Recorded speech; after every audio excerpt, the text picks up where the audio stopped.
विद्यार्थी मित्रों, एक जंगल,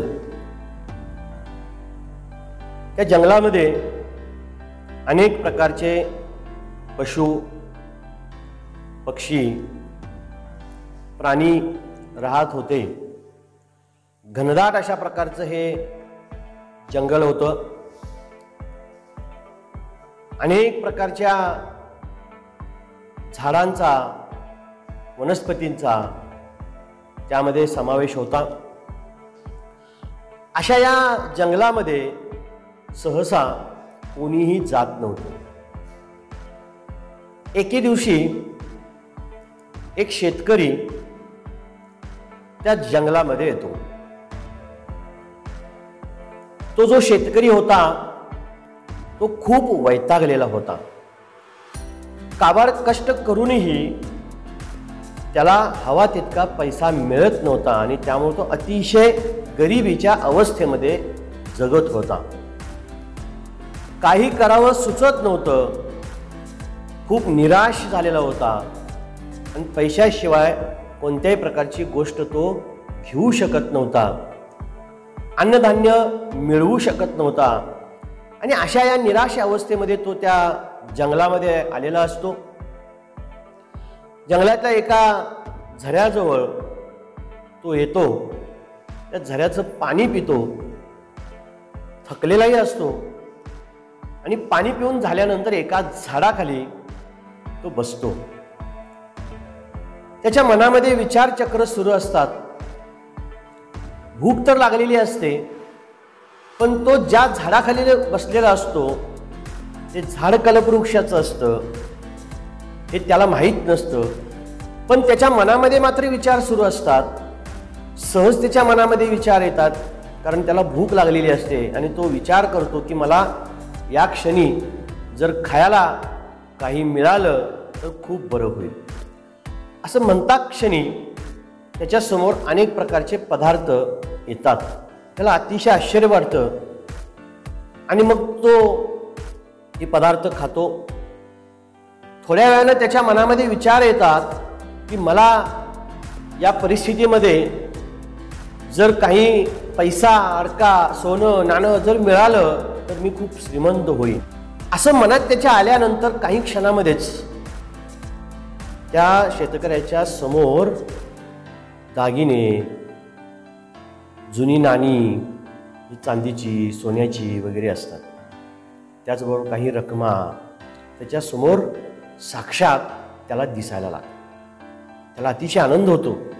तो सर्व पैसा तो घेतो। त्याला अतिशय आनंद होतो, आता मी श्रीमंत झालेलो आहोत। आता माझे सर्व दुःख कष्ट हे आता निघून जाणार आहेत आणि इतका त्याला आनंद होतो। आणि ते सगळं पैसा संपत्ती दागदागिने बघितल्यानंतर त्याच्या मनामध्ये एक विचार येतो, आता हे मला सगळं जपून ठेवायला पाहिजे। अशा क्षणाला जर चोर आला तर मी काय करू, असं त्याच्या मनामध्ये आल्यानंतर त्या क्षणामध्ये त्याच्या समोर चोर उभे राहतात आणि ज्या क्षणाला तो चोरांच्याकडे पाहतो पुन्हा तो भीतीनं त्याच्या मनामध्ये असा विचार येतात, आता हे चोर हे सर्व संपत्ती लुबाडून घेऊन जाऊन मला मारतात की काय, असं त्या मनात आल्या आल्या ते चोर ती सर्व संपत्ती घेतात आणि त्याला मारून टाकतात। विद्यार्थी मित्र, आपल्याला नेमकं आपण कोणत्या छत्रछायेखाली आहोत आणि आपल्याला देणारे कोण आहेत याची कोणतीच खात्री नसल्यामुळं, त्याची शहानिशा न केल्यामुळं, चुकीचा विचार केल्यामुळं जे उपलब्ध आहे ते सुखानं समाधानानं स्वीकारण्यापलीकडं वेगळेच काहीतरी चुकीचे विचार आपल्या मनामध्ये येतात आणि अशातून अशा प्रकारे दुर्दशा होऊ शकते। आणि त्यामुळं अशा प्रकारच्या बोधकथा आजपर्यंत आपण वाचत आलेलो आहोत, ऐकत आलेलो आहोत। ही कथा फक्त तुम्हाला मी सांगितल्यानंतर आपणाला आज या कथांच्या बद्दलच अधिक माहिती घ्यावयाची आहे। कारण आपल्या प्रश्नपत्रिकेच्या आराखड्यामध्ये इयत्ता 9वी आणि 10वीला जो कृती आराखडा आहे त्यामध्ये कथालेखन हा भाग आपल्याला समाविष्ट केलेला आहे। प्रश्नपत्रिकेमधल्या 5व्या प्रश्नामध्ये ज्या आपल्याला 3 कृतीपैकी 2 कृती लिहायची आहेत त्यामध्ये एक कथा असते।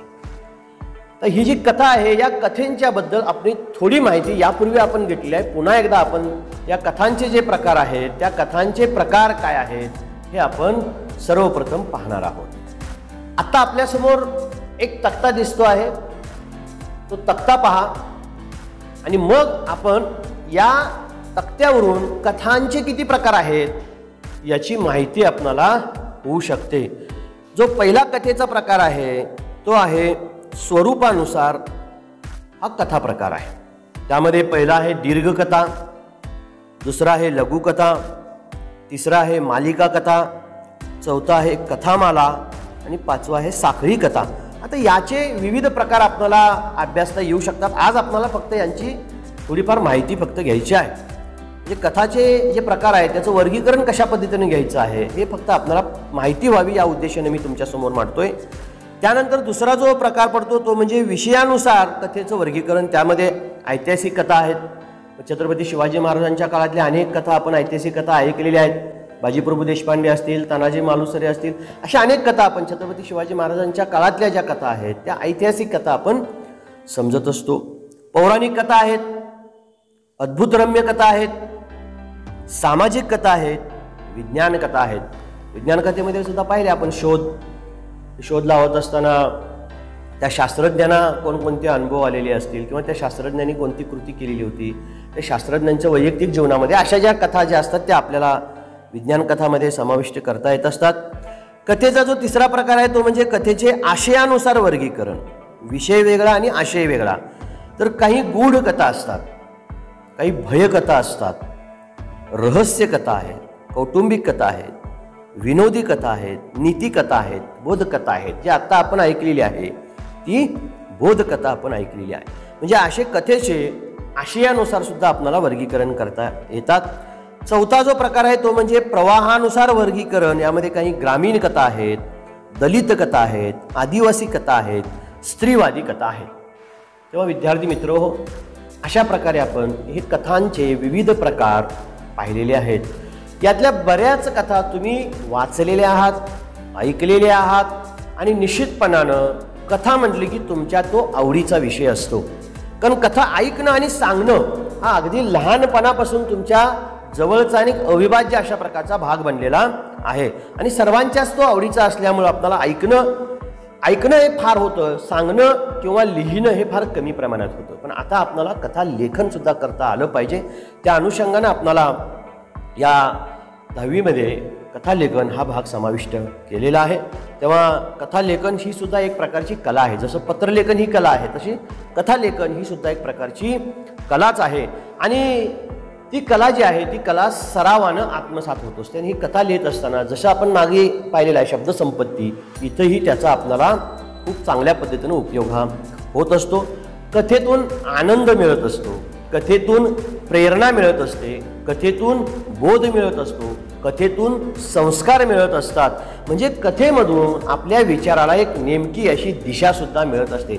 अशा कथांचे अनेक फायदे आपण सहजतेनं सांगू शकतो. आणि ही जी कथा असते ती कथा म्हणजे त्या लिहिणाऱ्याची एक कल्पनाशक्ती असते, विचारशक्ती असते आणि त्याचबरोबर एक नवनिर्मिती, सृजनशीलता त्या कथेमधून आपल्याला दिसून येत असते. आणि या सर्वांच्या बळावरतीच हा जो काही कथा लेखक असतो तो कथा लिहिण्याचा प्रयत्न करत असतो.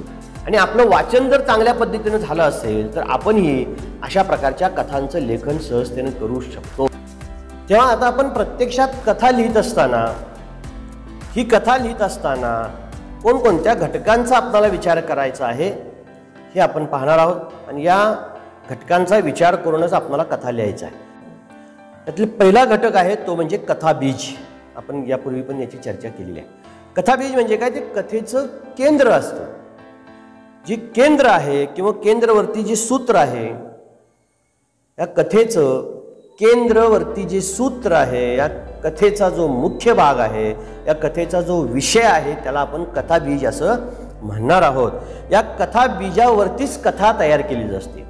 मुळातच आपल्याला कथा करायला तर ते कथेचा विषय काय आहे हे समजून घ्यावं लागणार आहे. आणि म्हणून कथेचा हा जो गाभा आहे, या कथेचा जो गाभा आहे तो म्हणजे कथाबीज. आणि त्यामुळे आपल्याला हे अतिशय काळजीपूर्वक पाहणं अतिशय महत्त्वाचं आहे. म्हणजे हा कथाबीज जो आहे हा कथेचा विषय फुलवण्यासाठी तुम्हाला निरीक्षण करावं लागेल, वाचन करावं लागेल, चिंतन करावं लागेल, मनन करावं लागेल, नवनवीन कल्पना त्याच्यामध्ये समाविष्ट करावे लागतील, काही प्रसंग त्याच्यामध्ये समाविष्ट करावे लागतील आणि त्यामुळे तुमच्या काही भावना मांडाव्या लागतील, जेणेकरून ती कथा अतिशय चांगल्या पद्धतीनं तयार होणार आहे. त्यामुळे कथाबीज जो आहे हा पहिला घटक आपल्याला अतिशय महत्त्वाचा आहे. दुसरा जो आहे तो म्हणजे कथेची रचना आपल्याला करता आली पाहिजे. आता कथेची रचना करायचं म्हणजे काय, तर तो कथेचा प्रारंभ काय, त्या कथेचा मध्य काय आपण ठेवायचा आहे आणि कथेचा शेवट कसा करायचा आहे, याला आपण कथेची रचना असं म्हणणार आहोत.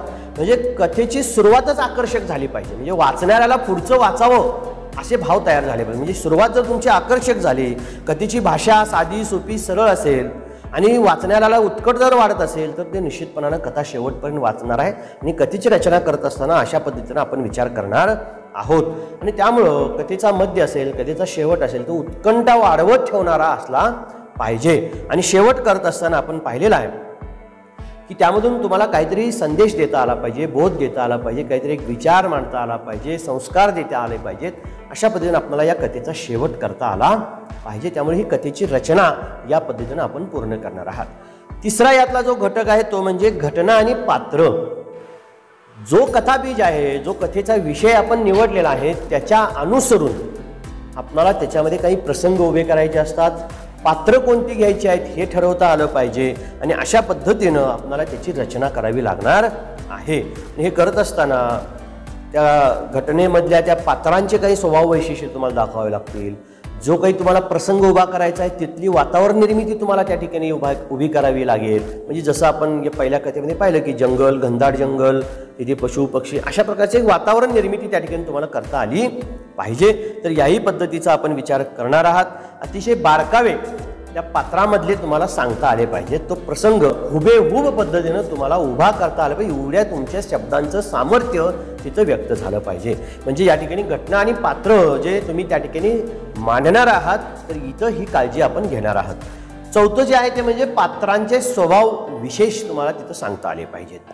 म्हणजे या ठिकाणी कथेच्या आशयाला अनुसरून आपण पात्र निवडत असतो, तर त्या पात्रांचे काही वैशिष्ट्य तुम्हाला सांगता आले पाहिजेत.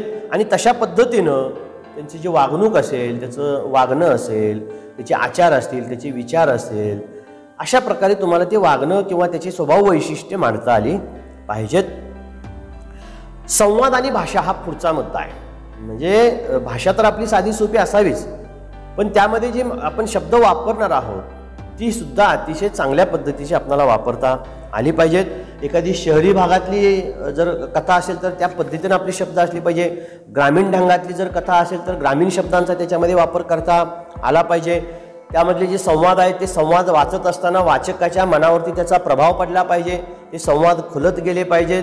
त्यामधला आशय तुम्हाला सहजतेनं समजत गेला पाहिजे. उत्कंठाही त्यामधून वाढताना दिसली पाहिजे. म्हणजे अशा प्रकारचे संवादही तुम्हाला जर त्याच्यामध्ये समाविष्ट करता आले तर करू शकता. जी बोलीभाषा आहे त्या बोलीभाषेचा वापर केला तर अधिक चांगल्या पद्धतीने त्याचा प्रभाव हा वाचकाच्या मनावरती पडत असतो. त्यामुळे संवाद जे असतील किंवा जी भाषा असतील त्याचाही आपल्याला योग्य पद्धतीनं वापर करता आला पाहिजे. आणि सुरुवातीलाच तुम्हाला सांगितलं होतं त्यामध्ये तुम्ही म्हणींचा वापर करा, सुभाषितांचा वापर करा, अलंकारिक शब्दांचा वापर करा, वाक्प्रचारांचा वापर करा, जेणेकरून तुम्हाला त्यातलं जो सौंदर्य आहे ते सौंदर्य वाढवता आलं पाहिजे. आणि शेवटचा जो मुद्दा आहे तो म्हणजे आपलं शीर्षक.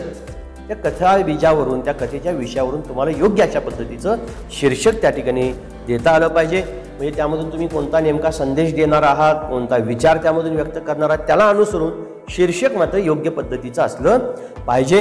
तर अशा पद्धतीनं आपण या कथा बीजावरून ही कथा लेखन करणार आहात. आणि या कथा लेखनामधले जे काही गुण आपल्याला मिळवायचे आहेत ते गुण सहजतेनं आपण मिळवू शकता.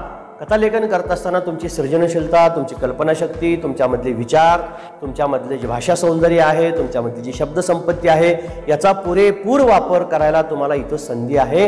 त्यामुळं कथा लिहित असताना अतिशय शांतपणानं विचारपूर्वक आपल्याला या कथेची मांडणी करावयाची आहे. आता सर्वसाधारणपणे आत्ता आपल्या 10वीच्या अभ्यासक्रमामध्ये कथा लिहित असताना कोणकोणत्या पद्धतीनं कथा लिहावयाच्या आहेत हेही समजून घेणं अतिशय महत्त्वाचं आहे. एकूण आपल्याला 5 प्रकारे कथा लिहिण्यास येऊ शकतात. त्यातला पहिला प्रकार आहे तो म्हणजे कथा बीज तुम्हाला दिलं जाईल. त्या कथा बीजावरून तुम्हाला विषय कथेचा मांडायचा असतो, हा पहिला प्रकार. दुसरा जो प्रकार आहे तो म्हणजे शीर्षकावरून कथा लिहायची आहे. एकीचे बळ असं शीर्षक दिलं तर त्याच्यावरून तुम्हाला कथेची मांडणी करता आली पाहिजे. तिसरा जो प्रकार तुम्हाला या ठिकाणी अभ्यासायचा आहे तो म्हणजे दिलेल्या शब्दावरून तुम्हाला कथा लिहायची आहे. आता तुम्हाला काही प्रातिनिधिक उदाहरणं पण आपण पाहायची आहेत. कथा तर तुम्ही प्रत्यक्षात लिहिणार आहे, आपण फक्त प्रश्न पाहणार आहोत. एक कथेचा फक्त उदाहरण आपण पाहू. तर आपल्याला काही शब्द दिले जातील. जसं आपण सेतूमध्ये सुद्धा अनेक प्रकारचे कथेचे प्रकार पाहिले. त्यामध्ये काही शब्द दिलेली होती, काही शीर्षक दिलेली होती, कथा बीज दिलेलं होतं, त्यावरून तुम्ही कथा लिहिलेले पण आहात. अशा प्रकारे आपल्याला या 3 प्रकारे कथा लिहायच्या. चौथा जो प्रकार आहे तो म्हणजे अपूर्ण कथा पूर्ण करणे. अपूर्ण कथा पूर्ण करणे यामध्ये पुन्हा 2 प्रकार असतात. एक तर कथेचा पूर्वार्ध दिला जाईल आणि तुम्ही उत्तरार्ध लिहायचा आहे, किंवा कथेचा उत्तरार्ध दिला जाईल, तुम्हाला पूर्वार्ध लिहायचा आहे. म्हणजे ती प्रश्नाची मांडणी किंवा त्या प्रश्नातला जो आशय आहे तो व्यवस्थित जर वाचला तर पूर्वार्धामध्ये काय दिलेला आहे तो भाग समजून घेऊन आपण उत्तरार्धामध्ये काय काय लिहू शकतो, ती कथा कशी वाढवू शकतो हे पाहायचं आहे. किंवा कथेचा जर उत्तरार्ध दिला असेल तर त्या कथेच्या उत्तरार्धाचं वाचन केल्यानंतर त्या कथेच्या पूर्वार्धात काय घडलं असेल याचं चिंतन करा, याचं मनन करा, आणि मग ती पात्र, ती वातावरण निर्मिती, त्या घटना, तो प्रसंग आपण उभा करायचा आहे. अशा पद्धतीने हा चौथा प्रकार. आणि जो 5वा प्रकार आहे तो म्हणजे मुद्द्यावरून कथा. आता मुद्द्यावरून कथा हे अगदी आपण 5वीपासून करतच आलेलो आहोत. मुद्द्यावरून कथा म्हणजे अनेक मुद्दे दिले जातील, त्यावरून तुम्हाला ते कथेचा विषय मांडावयाचा आहे. तर अशा पद्धतीनं आपल्याला कथा लेखन करत असताना या सर्व बाबींचा विचार करावयाचा आहे. आता आपल्याला काही प्रातिनिधिक स्वरूपामध्ये या ठिकाणी कथा पाहायच्या आहेत. आता आपल्याला या कथेतला एक जी सुरुवातीला मी कथा देणार आहे ती आपण वर्गपाठ 3 मधून आपल्या वहीमध्ये लिहायची आहे. आत्ता तुमच्या समोर जे दिसत आहे तीच कथा आपण लिहिणार आहोत. प्रश्न पहा. पुढे दिलेल्या शब्दांच्या आधारे कथा तयार करा. कथेला शीर्षक देऊन तात्पर्य लिहा. आता याच्या पुढे हा प्रश्न आपल्याला दिसतो आहे. शब्द दिलेले आहेत: साधू, शिष्य, भिक्षेकरी आणि धान्य. या शब्दांचा वापर आपल्याला त्या कथेमध्ये करावयाचा आहे. म्हणजे शब्दावरून कथा लिहा हा आपला वर्ग असेल कथा लेखनामधला हा भाग. आता आपल्याला याला शीर्षक द्यायचं आहे. आपण पाहिलं की शीर्षक देत असताना त्यातून काहीतरी आपल्याला विचार मांडायचा असतो, काहीतरी तुम्हाला संदेश द्यायचा असतो. त्यामुळं आपण या कथेला शीर्षक देणार आहोत चतुर साधू. कथेला शीर्षक आहे चतुर साधू. ही कथा मी तुम्हाला या ठिकाणी प्रत्यक्षात दाखवत आहे, त्याचं वाचन मी या ठिकाणी करतो आहे. एका गावात एक साधू त्याच्या शिष्यासह राहत होता. गावातील फक्त एकाच घरातून ते वाटीभर भिक्षा मागून स्वतःचा उदरनिर्वाह करत. वाटीपेक्षा जास्त धान्य साधू घेत नसे, आणि समजा त्या घरात भिक्षा मिळाली नाही तर तो दुसऱ्या घरी भिक्षेसाठी जात नसे.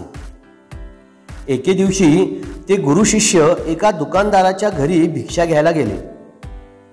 दुकानदाराने साधूला गव्हाच्या जाडसर रव्याचे आणि गव्हाच्या पिठाचे अशी 3 पोती दाखवली आणि हव्या त्या पोत्यातले जिन्नस घ्यायला सांगितले.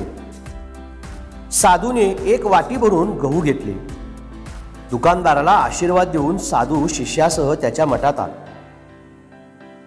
शिष्याने साधूला विचारले, गुरुदेव, गहू, रवा आणि पीठ यापैकी आपण गहूच का घेतलेत? खरं तर रवा आणि पीठ हे देखील गव्हापासूनच बनलेले आहेत. साधूने सांगितले, आपण जेवणारे दोघे. वाटीभर जे काही असेल ते जास्तीत जास्त मिळवण्याचा मी विचार केला. शिष्य म्हणाला, पण वाटी तर तीच आहे. तुम्ही गहू घेतलेत, रवा घेतला किंवा पीठ घेतले तरी ते वाटीभरच असणार ना, मग तुम्ही गहूच का घेतलेत? तेव्हा साधू म्हणाला, गहू दळून आणल्यानंतर त्याचे पीठ वाटीपेक्षा जास्त भरेल आणि त्यामुळे त्याच्या पोळ्याही नीट होतील. आपलं पोट भरण्यासाठी ते पीठ पुरेसं होईल. गुरुदेवांच्या या उत्तराने शिष्याच्या शंकेचं समाधान झालं. आता याचं तात्पर्य काय? तर चातुर्य गुण असेल तर कोणत्याही परिस्थितीतून मार्ग काढता येतो. तेव्हा विद्यार्थी मित्र, यामधले जे शब्द आहेत त्या शब्दांचा समावेश आपल्याला त्या कथेमध्ये करावयाचा आहे. तर अशा पद्धतीने आपण कथा लिहू शकतो. या व्यतिरिक्त तुमच्यासमोर काही प्रश्न मी ठेवणार आहे. त्या प्रश्नावरून तुम्ही कथेची मांडणी कशी करू शकता याचं चिंतन करून ठेवायचं. दुसरा प्रश्न आपण पाहूया. मुद्द्यावरून कथा आपण पाहूया. मुद्द्यावरून कथा लेखन करा. कथेला योग्य शीर्षक व तात्पर्य लिहा. एक महात्मा, रस्त्यावर समाधी लावून बसणे, तेथून चोर, वेडा, सात्विक व्यक्ती जातात, महात्म्याकडे पाहून आपापल्या परीने विचार करतात. अशा प्रकारचे हे मुद्दे दिलेले आहेत. आता याच्यावरून आपल्याला ही कथा लिहायची आहे. तर कथा लिहित असताना आपल्याला याचं शीर्षक द्यायचं आहे, दृष्टी तशी सृष्टी. कारण का, प्रत्येकजण समोरून जाणार आहे, त्यामुळे प्रत्येकाचे विचार व्यक्त आहेत. तशी दृष्टी म्हणून सृष्टी दिसते, जशी दृष्टी तशी सृष्टी, असे आपण या ठिकाणी शीर्षक देऊ शकतो. पाहूया ही कथा आपण. एकदा एक महात्मा रस्त्यावर समाधी लावून बसला होता. तो इतका तल्लीन होता की त्याला दिवस रात्र तहान भूक कशाचेही भान उरले नव्हते. एका भल्या पहाटे तिथून एक चोर चालला होता. त्या महात्म्याला पाहून त्या चोराच्या मनात विचार आला की हा रस्त्यात बसलेला बहुतेक चोर असावा. रात्रभर चोरी करून थकून बसला आहे, त्याला झोप लागली असावी असे वाटते. आता थोड्याच वेळात पोलीस येतील व त्याला पकडून नेतील. चला, आपण इथून लवकर पोबारा करावा म्हणून तो तिथून निघून गेला.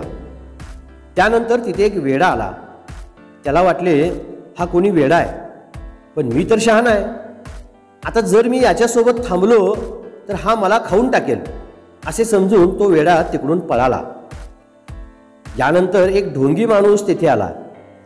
त्याने विचार केला, वाह, किती कपटी माणूस आहे, समाधी लावून बसलाय, लोकांना ठकवण्यासाठी काय युक्ती काढली आहे. अशाच ढोंग्यांनी जग भरले आहे, त्यामुळे माझ्यासारख्या सज्जनाला कोण विचारतो.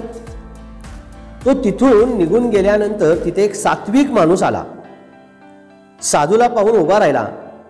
त्याच्या मनात आले, धन्य आहे अशा महापुरुषांची, जे इतक्या कष्टातही सर्व सुखांचा त्याग करून कसे एकांत सुखाचा लाभ घेतात.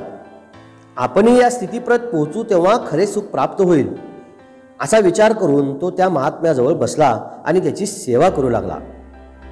तात्पर्य, माणूस ज्या रंगाचा चष्मा घालतो त्याच रंगाची सृष्टी त्याला दिसते. म्हणजे दुसऱ्या व्यक्तीमधील गुण समजण्यासाठी स्वतः ते गुण खुललेले असावे लागतात. तेव्हा विद्यार्थी मित्र हो, आपल्या लक्षात आलं असेल की एखादी कथा लिहित असताना त्यामधले जे मुद्दे आहेत त्या मुद्द्यांचा सारासार विचार करून आपल्याला ती कथा खुलवता आली पाहिजे. त्या कथेची मांडणी सुद्धा उत्कंठावर्धक असली पाहिजे की समोरचा काय बोलणार आहे, हा काय बोलणार आहे, तो काय बोलणार आहे. तर त्या ठिकाणी या चारही व्यक्तींनी आपापल्या मनातले भाव आणि शेवट करत असताना त्याच्यामधून एक चांगल्या प्रकारचा संदेशही देण्याचा प्रयत्न झालेला आहे. म्हणजे कथा लिहित असताना आपण कोणकोणत्या बाबींचा विचार करू शकतो हे या निमित्तानं आपल्या लक्षात आलेलं आहे. आता आपल्याला तुमच्यासाठी काही प्रश्न आपण समोर ठेवतो आहोत. प्रश्न वाचा, त्यामधला आशय समजून घ्या आणि त्याप्रमाणे कथा कशी लिहू शकतो याबाबत आपण स्वतः विचार करावयाचं आहे. खाली दिलेल्या शीर्षकावरून कथा पूर्ण करा. कथेला योग्य शीर्षक व तात्पर्य लिहा. शब्द आहेत दोन मित्र, जंगल, अस्वल आणि झाड. अगदी लहानपणापासून आपण ही कथा ऐकत आलेलो आहोत, त्यामुळे ही कथा आपण लिहिण्याचा प्रयत्न करावयाचा आहे.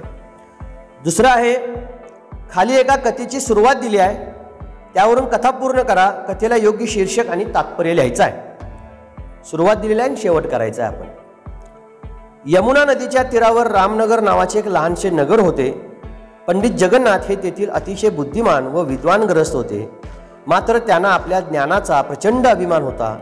एके दिवशी पंडितजींना यमुना नदीच्या पलीकडच्या तीरावर राहणाऱ्या आपल्या मित्राला भेटावयास जायचे होते. नावेत बसताच कष्टाने नाव वळवणाऱ्या नावाड्याला त्यांनी प्रश्न केला. आता इथं शेवट करायचा आहे आपल्याला. इथं सुरुवात दिलेली आहे, आता शेवट काय होईल याचा. तो काय त्यांनी काय प्रश्न विचारला असेल आणि या ठिकाणी त्यांनी सुरुवात करत असताना अभिमान होता या शब्दावरती आपल्याला जास्त विचार करायचा. नावाड्यानं त्याला काय उत्तर दिलं असेल, नावाड्याला यांनी काय प्रश्न विचारला असेल, त्यामधून काय घडलं असेल, कोणता प्रसंग त्या ठिकाणी तयार झाला असेल, अशा पद्धतीने आपण विचार करा. कदाचित ही गोष्ट आपण ऐकलेली असाल, तेव्हा अशा पद्धतीनं प्रश्नपत्रिकेमध्ये प्रश्न येऊ शकतात. तेव्हा कथालेखनावरचा कोणताही पद्धतीचा प्रश्न आला, मग ते शीर्षकावरून असू दे, शब्दावरून असू दे, मुद्द्यावरून असू दे, पूर्वार्ध लिहिल्यानंतर उत्तरार्ध लिहायचा असेल किंवा उत्तरार्ध असेल तर पूर्वार्ध, या कोणत्याही पद्धतीने आपल्याला दिल्यानंतर आपल्याला कथा ही व्यवस्थित लिहिता आली पाहिजे आणि यावरचे जे गुण आहेत ते गुणसुद्धा आपल्याला मिळवता आले पाहिजेत.